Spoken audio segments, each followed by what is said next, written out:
Hello, everybody. Welcome back to the We're Talking Movies show, and welcome back to our Halloween Spooktacular. And for our Halloween Spooktacular, we're returning to one of the most important franchises on our channel, one of the very first franchises we ever started reviewing, actually, and that is Nightmare on Elm Street. And today we're talking about the fourth entry in this series with Nightmare on Elm Street 4, The Dream Master from 1988, which is the beginning of the bad times for this series, and in my opinion, one of the worst movies in the franchise. But I know, Cade, you feel a little different about that than I do. Well, I will say this, Andrew. So, growing up, this is probably the Elm Street movie that I was the most divided on. I mean, I love the original Nightmare on Elm Street. It's one of my favorite horror films of all time, and I always enjoyed Dream Warriors and Wes Craven's New Nightmare. Freddy's Revenge, I've always had my issues with, like I mentioned in our review of that movie, and I've never been a fan of the remake or Dream Child or Freddy's Dead, and we'll get to all those at some point down the road. But if I had to rank these movies when I was younger, Dream Master was definitely the movie that I was always in the middle on. There were things I liked about it and things I didn't like. But yeah, let's talk more about that right now, starting off with our pros. The first pro that I want to highlight about this movie, and this is a pro that I had with all the Elm Street movies that we've already covered, is always going to be Robert Englund as Freddy Krueger. So with this movie, I think that this is the point in the franchise where it definitely started leaning less into the scarier side of Freddy and way more into the comedic side of the character. And yeah, it's definitely not the version of Freddy that I prefer. With that being said, this is the only movie that features a comedic Freddy that I genuinely kind of have fun with. And I will praise Robert Englund because he still seems very committed to the character, and I think his performance is still entertaining overall. Yeah, with the exception of you could maybe argue Freddy's Dead. I don't think there's ever a bad Robert Englund as Freddy Krueger performance because he gives it so much socks and so much energy, and you can just tell he's having the time of his life in this role. I definitely agree. This is where Freddy becomes a lot more comedic. I remember reading somewhere that I can't remember if it was the studio execs at New Line or Rennie Harlan, but somebody wanted Freddy to be more like James Bond, wanted him to be cool with one-liners, which I kind of see where they're coming from because they did that pretty well with Dream Warriors, where yes, Freddy had one-liners. Dream Warriors did that really well. This movie does not, and I'll save my more specifics for the con section. Another pro that I want to bring up about this movie is I do want to highlight some of the new characters that are introduced. The first character I want to talk about is Alice. Alice, in my opinion, has always been one of the better protagonists in this franchise. I do like her evolution throughout the film, actually. You know, she starts off as this very shy teenager, and then throughout the story, as she watches her friends die all around her, we see her evolve into her own dream warrior as Freddy collects their souls and she collects all their gifts. And I also do like Lisa Wilcox in the role. Again, I'm going to disagree. I don't like Alice at all, actually. Oh, really? In fact, she's a con for me, especially following up Nancy and Kristen. I understand, but another character that I want to highlight is actually Dan. I mean, he doesn't get a whole lot to do in this movie, but one thing that I do like is that he's not your typical jock douchebag character that we tend to see in a lot of horror movies. He's more of a decent guy and he definitely cares about his friends. I like how at the beginning he doesn't fully believe Alice about Freddy, but he's still willing to hear her out. And as the film progresses, I actually like to see how their, bond kind of grows. Yeah, I mean, he might not be a huge pro of the movie, but I do think he's a decent character. He's all right. He's not a con for me, but yeah, he's just kind of there for me. But another thing I do want to highlight is some of the production design in this movie, just like with Dream Warriors. And that's an element that I've always enjoyed about these movies, specifically the earlier ones. And I think it does have some pretty decent sets. You know, you've always got the boiler room, which I really like. You also have the Elm Street house, which is always great. And you also got a couple of new ones, like the tunnel that Alice and Dan end up in. And we see Freddy just start spinning, or even the church where Alice has her big showdown with Freddy. And that one in particular, I think, has always been a standout in the movie for me. Yeah, I need to highlight in a very similar vein just the practical effects in this movie, which Nightmare on Elm Street tends to have really good practical effects, and this movie may be the best in the series, you could argue. I love Freddy's rebirth in this movie, where he's like growing back from skeleton. Yeah, even though the resurrection itself is. The resurrection itself is dumb, the dog peeing fire on it, but the actual, like, Freddy, like, literally growing back from nothing but bones. I love that effect in Hellraiser, and I love it in this movie too. Deb's cockroach transformation also looks really good. The special effects look gut-wrenching and very painful. And again, just shout out to the makeup and effects for this movie on stuff even we've seen before, like say, Freddy's soul children bursting out of his chest. It all looks really, really good, and it still holds up really well. And I mentioned a few times on different reviews that I am a sucker for good practical effects. Yeah, I totally agree with you. And one last pro that I do want to bring up about this movie is Nightmare, or in some cases, Running from This Nightmare by Tuesday Knight, who plays Kristen in this movie. I think Tuesday's vocal performance is pretty good, and I think that it's a good song to start the movie with. And actually, fun fact about that song, originally it wasn't even going to be in the movie. movie. Apparently, during the production, Tuesday Night pitched the idea to Rennie Harlan about creating a song for the film, and she and her writing partner created it in a couple of days. And she originally thought it was just going to be used as a song playing in the car while the characters were driving, maybe. She had no expectation that it was going to be used as the opening theme. So there's kind of a little fun backstory behind that song, I think. Oh, that's actually quite nice. I had not heard that story. But now that we've gotten through all that, Andrew, should we get into our cons with this movie?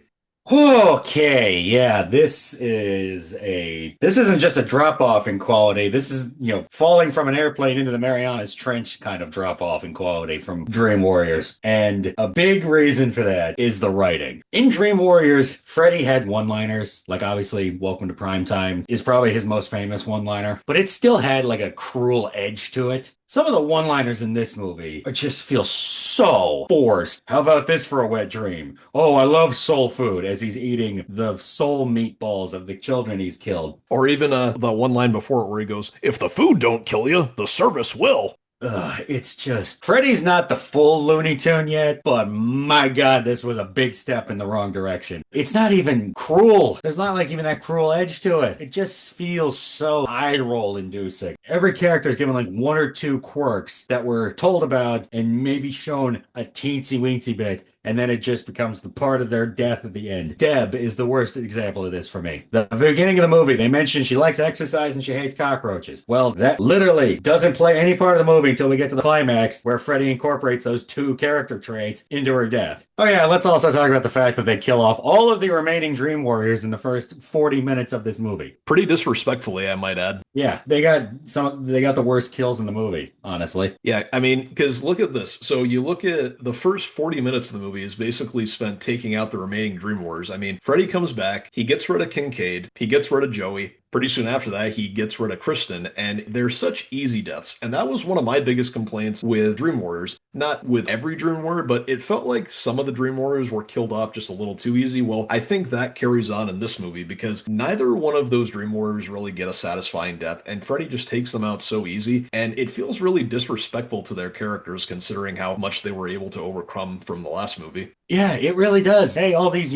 complicated, lovable characters from the last movie, yeah, we're gonna kill them off super easy. None of them gonna have any kind of satisfying conclusion. They're all gonna kind of look like chumps. And who are we gonna replace them with? Alice! Oh, this very boring, mousy character that's got, like, no character traits. She's got no screen presence. That's who we're gonna follow up Nancy Thompson and Kristen with. And I know you're going to talk about this in a minute, but the writing and the directing in this movie is so bad. Like, who in their right mind thought it would be a great idea to put Freddy Krueger in sunglasses? Who in their right mind thought that Nightmare on Elm Street needed karate against an invisible Freddy? Now, I know you've been wanting to do this for a few minutes, so please, Cade, go into the explanation as to why the writing is so bad in this movie. All right, so the thing about this movie is that back when it was being made, this movie was really fast-tracked because New Line Cinema was really desperate to get another Freddy movie out after the success of Dream Warriors, and unfortunately, the production of this movie was happening during the 1988 writer's strike, and the script wasn't completed at the time they were going to start filming because the strike was happening, and unfortunately, a lot of this movie was actually being written during production, and even the actors had to improvise and write their own dialogue and scenes. So, yeah, they didn't really have much of a direction in mind when they were making this movie, but part of what helped the production was Rennie Harlan came up with all these death sequences, which is what helped move the production forward. Unfortunately, while it led to some pretty decent practical effects, the story itself is just really messy because of that, along with the writing, and I think that's one of the reasons why Dream Master doesn't hold up as some of the other ones. And I will definitely cut him some slack for that, but my God, does it show. Well, and also, when it comes to how Freddy comes back in this movie, is a dog pisses fire on his grave.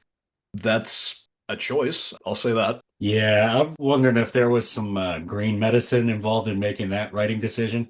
And another big con with this movie are a lot of the new characters that are introduced. Rick, I guess, is supposed to be kind of the comedic character in the group. He's really into martial arts and everything, but the guy's just not really that funny to begin with. You also have Debbie, like who you were talking about, who is really into working out. She hates cockroaches, but it never really gets deeper than that. You also got Sheila, the nerdy character who has asthma. And unfortunately, none of these characters are as fun to follow as the ones that we saw in Dream Warriors. No, they're really not. It's quite literally just this is the group of horror movie friends revenge stereotypes. Oh, we got the workout chick. We got the funny jock doofus. We got the nerd with asthma. We got the mousy quiet girl. Yeah, and also another con with the movie is how it handles Kristen. Now, we talked about how it kills her off really disrespectfully, but you have her recast with Tuesday Night. There are a bunch of stories as to why Patricia Arquette didn't come back for this movie. Some say it's because she was pregnant at the time and she couldn't come back. Others say it's just that she didn't want to be involved, or some say it was a salary issue. But talking about Tuesday Night in this movie, I think she does a fine job with what she has, but my issue is that she doesn't really embody the same character that we saw in Dream Warriors. She doesn't really have the same type of personality and same interactions with the characters, and because of that, it doesn't really feel like the same Kristen that we followed in Dream Warriors. No, no, it doesn't.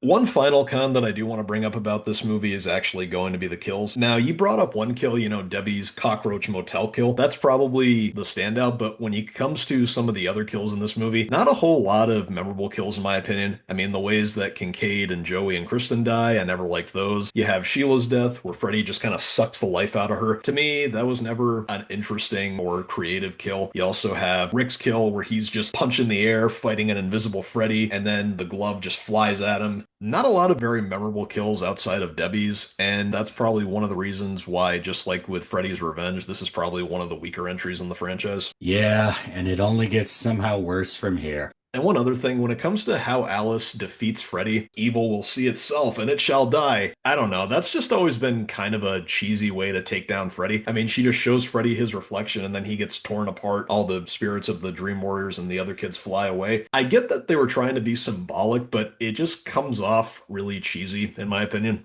Yeah, the actual kill of Freddy, the souls of his victims bursting out, ripping him apart. I liked that, but it gives the vibe of, we're gonna kill him with the power of friendship levels of cheese. Well, and now that we've gone through all that, I guess now we should get into our score for this movie. Andrew, what is going to be your score for A Nightmare on Elm Street 4: The Dream Master? Well, going through my notes, I originally had this as a 5, but now that I've ranted and raved, I'm gonna give this a 4. This is really not a good movie. It's not a good script. It's not good characters. But the fact that I know Dream Child and Freddy's Dead are somehow worse is honestly making me think that I might give those a 3 or a 2 when we get to them. Then we're going to have to watch and review those pretty soon. Yay. Well, for me, again, it's probably the Freddy movie that I've always been the most divided on. I've never hated it, I've never loved it, so with that in mind, despite all my issues with it, I'll probably give it a 5 out of 10.